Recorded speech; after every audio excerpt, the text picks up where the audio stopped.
আমাদের ভুলের কারণে, আমাদের না জানার কারণে, অযোগ্যতার কারণে আমাদের ডাক্তাররা আমাদের কাছ থেকে 65 টাকা মারিয়ে দিয়ে গেছে। বেতন টেতন আবি দাবি যন্ত্রপাতি বিভিন্নভাবে আমাদের ইয়াতে চলে গেছে। এখন যারা আমাদের কাছে তাদের টাকা কিন্তু 100 টাকা দিচ্ছে, 100 টাকাই আছে, তাদের 100 টাকা দিচ্ছে, 100 টাকাই আছে। যারা আমার কাছে চলে যাবে এখন বাধ্য হয়ে আমাদেরকে হিসাব মতো তাদেরকে টাকা ফেরত দিতে হবে। আর যদি তারপর আমরা বলছি 35 টাকা থাকলেও তাকে আমরা দেবো 50 টাকা। যদি কেউ বেশি দিতে চায় তার ইচ্ছে করে সে দিতে পারে। আর আমরা একজন 5 লাখ টাকা 1 লাখ টাকা দিচ্ছি, আমি তাকে 50,000 টাকা দিয়ে ওটি কিনে নেবো, কিন্তু লেখার সময় কিন্তু আমি 1 লাখ টাকায় লিখে দেবো।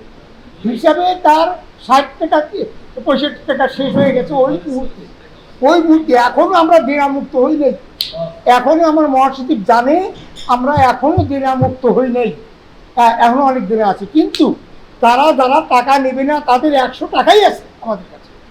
আর যারা টাকা নেবে তারা এই মুহূর্তে টাকা যদি নেয় তাহলে আমরা 50 টাকা আমরা দিতে পারবো। ব্যবসায় টাকা দিচ্ছেন, আমি ব্যবসা চালাইছি, আমি গাড়ি কি কেউ ভুলে খাদ্য ফেলে দে? গাড়ি ঘুরে কি গাড়ি খাদ্য ফেলে দেয়? গাড়িতে 20 লক্ষ টাকা গাড়ি কিনলাম, খাদ্য দিয়ে গাড়ি চলে গেল, ওই হুজুরের গাড়ি গেল ডাক্তাররা আগায় দেওয়ার জন্য। কোনোদিন এই নবীনগরকে চিন্তা করেছিল যে গাড়ি একটা বসকে দেবো গা, পরে হুজুরের গাড়ি যে বসকে গেল গা, যাওয়ার পরে গাড়ি ঠিক করতে গিয়ে আরো আমার 20,000 টাকা লাগলো।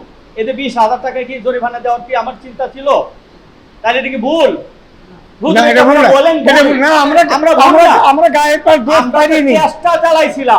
আমরা চেষ্টা চালাইছি এদিকে যাওয়ার জন্য, যে ব্যবসা দেওয়ার জন্য। আর যে ব্যবসা করব, যদি উল্টা ব্যবসা করতাম তাহলে আমরা বলছি মেডিকেল করব, আপনারা মেডিকেলের জন্যই টাকা দিয়েছেন। এরকম মেডিকেলের কথা কয়ে না আমি মাছের ব্যবসা করি নাই, যে আপনারা মেডিকেলের কথা কয়ে আপনি মাছের ব্যবসা করলেন, 2 নম্বরই কাজ আপনি করলেন।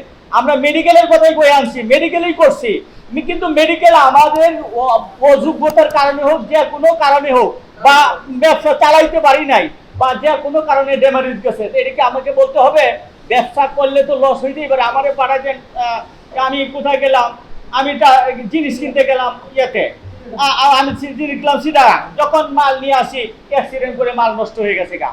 হ্যাঁ, অ্যাক্সিডেন্ট করে মাল নষ্ট, তখন কি তাহলে বলবে যে আপনার ভুলের কারণে আপনি অ্যাক্সিডেন্ট হয়ে গেলেন? বলেন, তাহলে কি ব্যবসা বলা যাবে? আমি বলি, আমাদের এখানে 5,44 লক্ষ টাকা আমাদের আসছে, খরচ হয়েছে। ওই যে জেনারেটর গেছে, লিফট গেছে, বেতন দিচ্ছি, এগুলো গেছে, ফার্নিচার গেছে, এগুলা আমাদের কারো পকেটে যায় না। এগুলো ব্যবসার কারণে, ব্যবসায়িক শেয়ারের কারণে। একটা মানুষ বিল্ডিং করে, শেয়ার করে বিল্ডিং করে, লাভ হলেও দেয়, লস হলেও দেয়। এখন এটা আমাকে লস গেছে, লস হয়ে এখন আমার টিকছে মাত্র 3 লক্ষ টাকা, 3 কোটি টাকা। এখানে যা আছে সম্পদ 3 কোটি টাকা আছে। এই 3 কোটি টাকা হারে সে 50% পায় এখন যদি সে নেয়।